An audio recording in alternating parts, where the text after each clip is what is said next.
In all of the hype and excitement about Zohran Mamdani winning the New York City mayoral primary and charting a new way forward for the Democratic Party, I don't hear many people focusing on the system that made his victory possible. This victory is about something bigger than just him. Regardless of what you think about Mamdani's particular policy proposals or whether you think he'll be able to deliver, to me, this win is about having a system that allows the people's voices to be heard. Most ordinary Americans agree with progressive policies, and yet, as I explained in this video, the Democratic Party, which would claim to represent them, is actually conservative. Our representatives don't represent us. But here's the thing, progressives can run the most charismatic, popular, cost-of-living-focused, coalition-building candidate they want.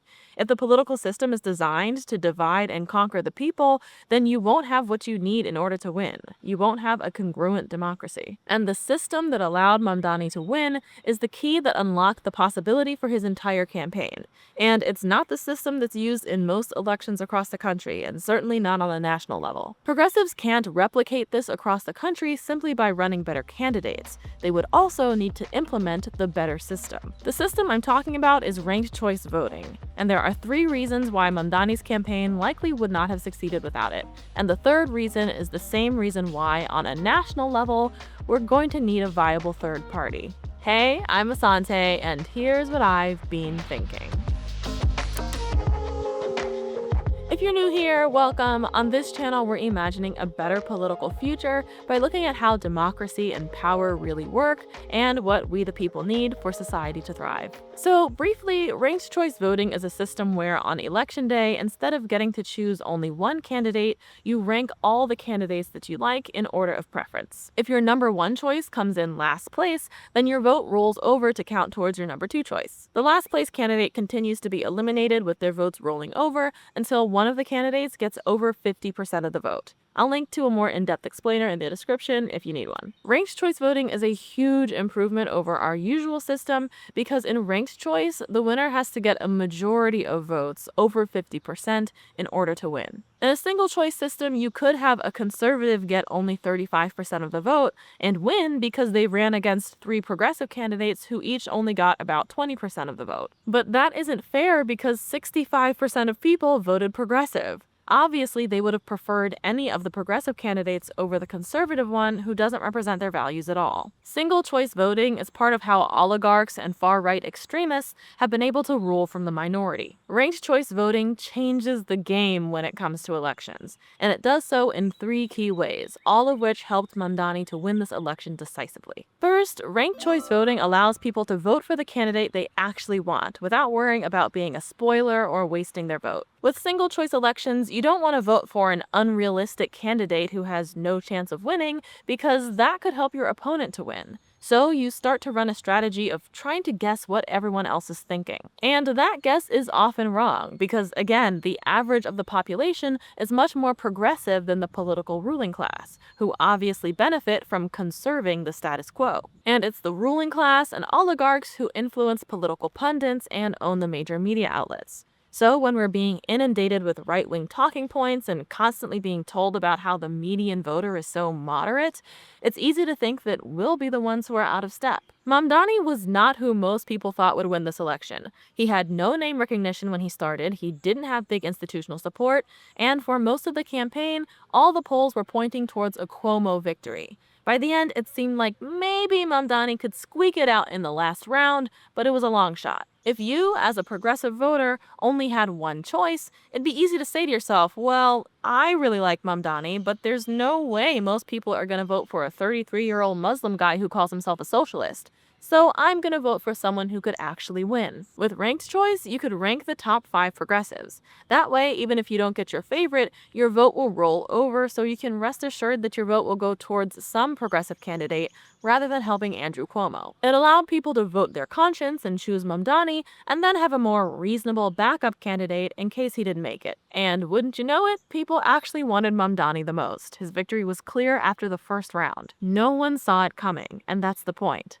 Ranked choice lets you vote based on who you actually want, not based on who the culture says would be the most practical and realistic, and certainly not just for the lesser of two evils. Which brings me to the second reason ranked choice voting changes the game. Ranked choice incentivizes building coalitions and standing for something, whereas single choice incentivizes demonizing the other side. A single choice forces us into binary thinking, because only the top two most popular candidates matter, and so the top two candidates start sniping at each other, because you can either choose one or the other, you can't choose both. So you have to draw a strong contrast between you and the other guy, and the easiest way to do that is to make the other guy look as bad as possible. It doesn't really matter what you have to offer if the other guy is the greater evil. But with ranked choice, you're competing not just to be someone's first choice, but also to be their second or third choice. That means instead of demonizing the other candidates, you should try to find common ground with them so that you can pick up their second choice votes, which could help you to get to that 50% threshold that you need in order to win. This is what allowed Mamdani to win using such a friendly campaign.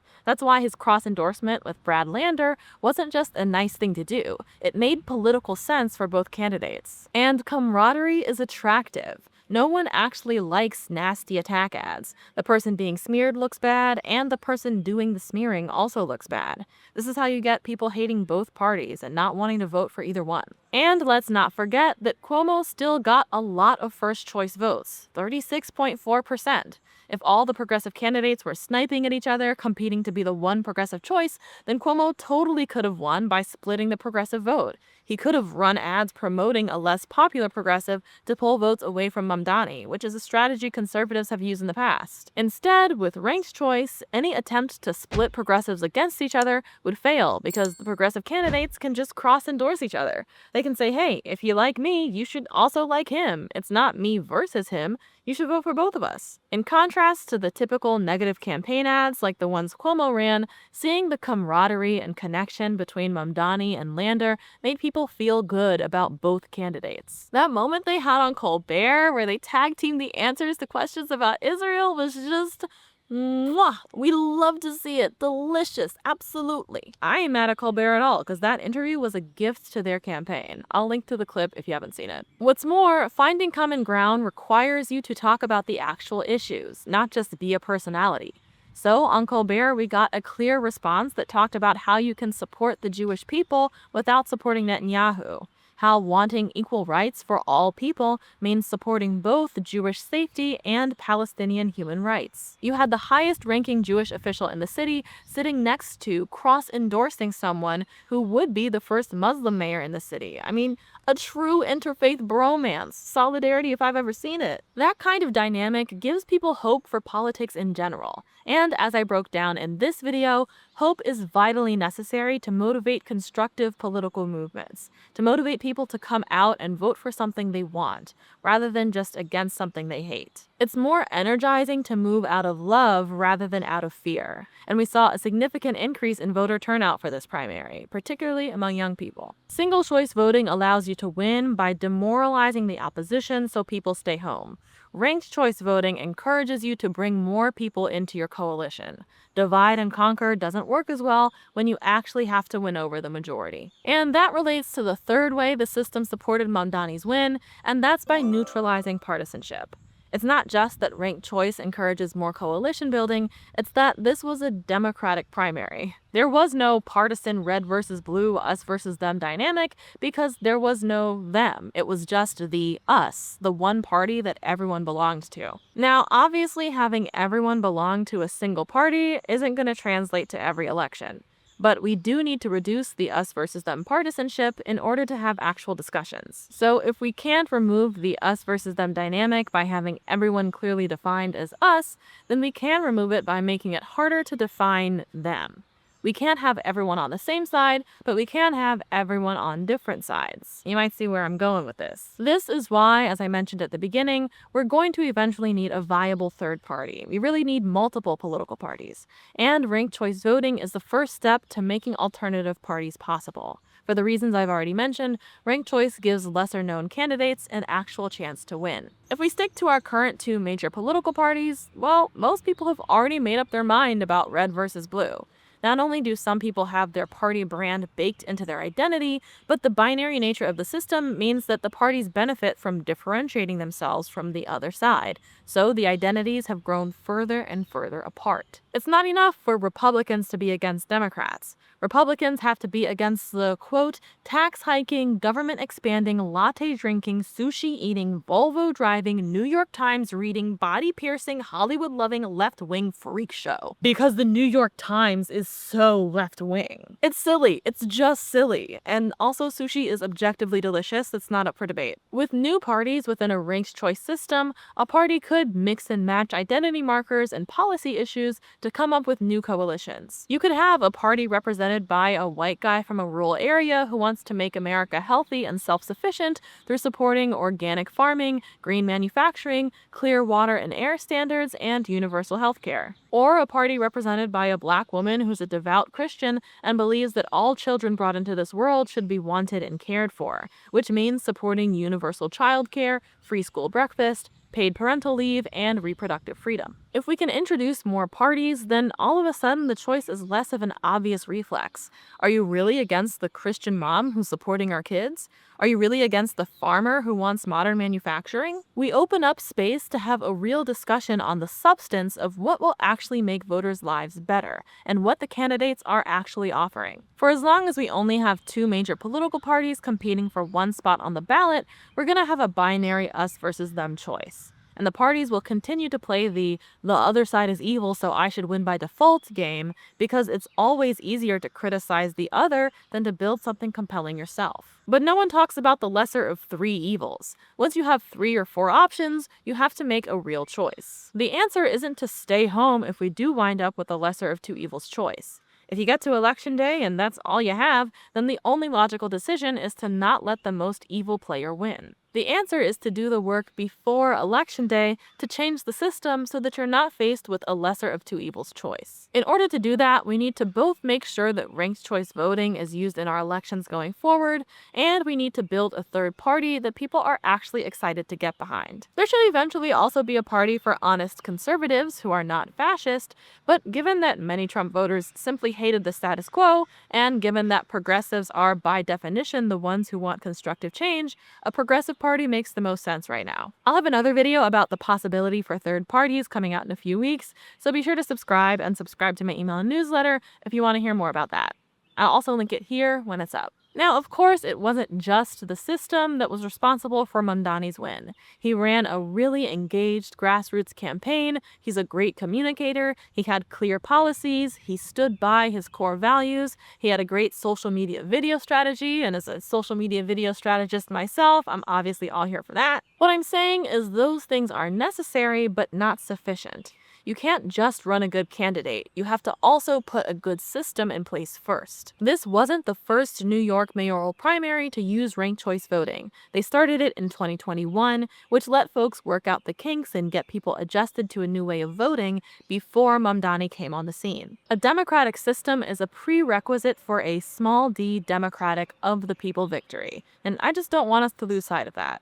Especially because if we do lose sight of the system, the establishment politicians will absolutely try to take it away. Case in point, during the 2024 elections, they tried to pass a ballot measure to take away ranked choice voting in Alaska, which is one of the few places that uses it for statewide offices. The repeal narrowly lost by 743 votes, about 1/4 of a percentage point. 743 people made the difference between having a democratic system that represents the people and a system where elites can rule for the minority. I don't want to hear you talking about your vote doesn't count. Okay, your vote counts. You've just been looking in the wrong direction. You've been all about pushing the candidates when you need to be pushing the ballot measures. We got a system to change. You better get to them polls. I will also say that ranked choice voting is not the only reform necessary to make our system more democratic. Ranked choice voting can be paired with proportional representation to elect seats in legislatures. We should have districts that are drawn by independent redistricting commissions and not by political parties. And then there's public financing of elections, which is something that Mamdani was able to take advantage of, and using it allowed him to spend less time on fundraising and more time on grassroots organizing. These are all part of building a system that supports building political power locally. They're part of creating a government system that actually serves the people. Ranked choice voting is the clear next step because it's already being used in certain places. It's used in 52 American jurisdictions, mostly on the local level, and it's used statewide in Alaska and Maine. If we can elect people who actually represent us, then the other government reforms become much easier. And this is the kind of reform that is instituted first on a local level. This is something you can affect. In fact, New York doesn't use ranked choice voting in its general election for mayor. So, for all the Mamdani voters out there, that's an idea for something to add to your political action to-do list. There's a lot of work to do. Ranked choice voting was on the ballot in 5 additional states in 2024, and it lost. Established politicians are going to be fear-mongering about potential voter fraud and the system being too complicated for voters to understand and potentially having some scary unintended consequences that no one's ever able to name, regardless of the fact that ranked choice voting is already working. They'll claim that we need different ways of counting votes depending on local solutions, regardless of the fact that math is math, no matter where you are. But their whole strategy is to rule from the minority. So of course they'd want to debate whether 1 + 1 really equals 2, because counting might not be the same in Florida as it is in New York. We don't need New York imposing its latte-drinking, sushi-eating mathematics on the rest of us. That would be authoritarian. We don't want one-size-fits-all mathematical solutions. If we don't want out-of-touch elites to control our society without our consent as the governed, then we can't continue to allow those elites to use technical procedural rules to control the government without the support of a majority. We need to be campaigning just as hard for a representative system as we do for representative candidates. You can choose to throw all your might into trying to win a rigged system with a charismatic candidate and then be disappointed when you consistently come up short. Or you can throw all your might into changing the system and completely change the game. The choice is up to you. I'll let you make up your own mind. Think about it. I'm glad to be back. A lot has been going on. I also have thoughts about the political strategy behind impeachment. I'm actually not upset that the Democrats decided to table it when Al Green raised it. I thought it was a strategic move, and I'll tell you why in a podcast that I made exclusively for the Brilliant Beans community. And I also made a podcast discussing my thoughts on Elon Musk's New America Party and how progressives could actually use it to their advantage. So if you're interested in that, or if you want to support the kind of political education work that I'm doing, then consider joining the Brilliant Beans community. Link to that is in the description. As always, remember to think critically and creatively, and I will see you next time.